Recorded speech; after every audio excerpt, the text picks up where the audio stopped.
তো বন্ধুরা আসসালামু আলাইকুম।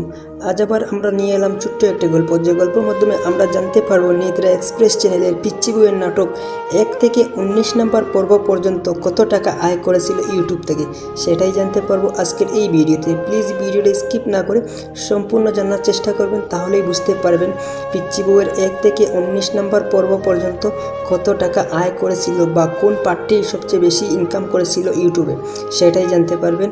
এই খবরটা নেওয়া আমাদের নিদ্রা এক্সপ্রেস চ্যানেলের কাছ থেকে এই খবরটা নেওয়া। প্লিজ ভিডিওটা স্কিপ না করে সম্পূর্ণ জানার চেষ্টা করবেন, তাহলেই বুঝতে পারবেন কত টাকা। আমরা কিন্তু সবারই মনে মনে একটাই প্রশ্ন, যে নিদ্রা এক্সপ্রেস চ্যানেলের পিচ্চি বউ নাটকটি কিন্তু খুব ট্রেন্ডিংয়ে ছিল, তাই কত টাকা ইনকাম করেছে বা কত টাকা আয় করেছে এই নাটকটি, সেটাই আমরা আজকের এই ভিডিওতেই তুলে ধরবো। প্লিজ ভিডিওটা স্কিপ না করে সম্পূর্ণ জানার চেষ্টা করবেন, তাহলেই বুঝতে পারবেন কত টাকা আয় করেছিল পিচ্চি বউয়ের নাটক।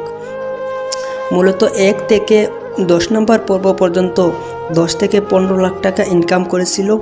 আর 1 থেকে 9 নম্বর 11 থেকে 19 নম্বর পর্ব পর্যন্ত ইনকামটা কমে এসেছিলো, কারণ ভিউয়ার্সরা কমে গিয়েছিল। অলরেডি ভিউয়ার্সরা খুব কম ছিল, তাই খুব কম ইনকাম হয়। এটা কিন্তু টোটাল মিলিয়ে ইনকাম হয়েছিল 20 থেকে 25 লাখ টাকার মতো। নিদ্রা এক্সপ্রেস চ্যানেলে শুধুমাত্র পিচ্চি বউয়ের নাটকটাই 1 থেকে 19 নম্বর পর্ব পর্যন্ত 20 থেকে 25 লাখ টাকা ইনকাম করেছিল।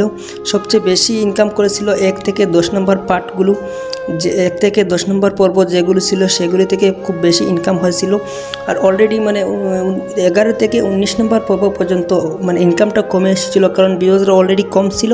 নাটকটি একটু লম্বা হয়েছিল, তাই ভিউয়ার্সরা অলরেডি কমে গিয়েছিল, তাই ইনকামটাও কমে যায়। এটা কিন্তু নিদ্রা এক্সপ্রেস চ্যানেলের কাছ থেকে জানা খবরটা। আপনারা খবরটা ভালো লাগলে প্লিজ চ্যানেল সাবস্ক্রাইব করবেন, অবভিয়াসলি লাইক করবেন, শেয়ার করে দেবেন। এরকম খবর পেতে আমাদের চ্যানেল সাবস্ক্রাইব করে রাখুন। সবাই ভালো থাকুন, সুস্থ থাকুন, আল্লাহ হাফিজ।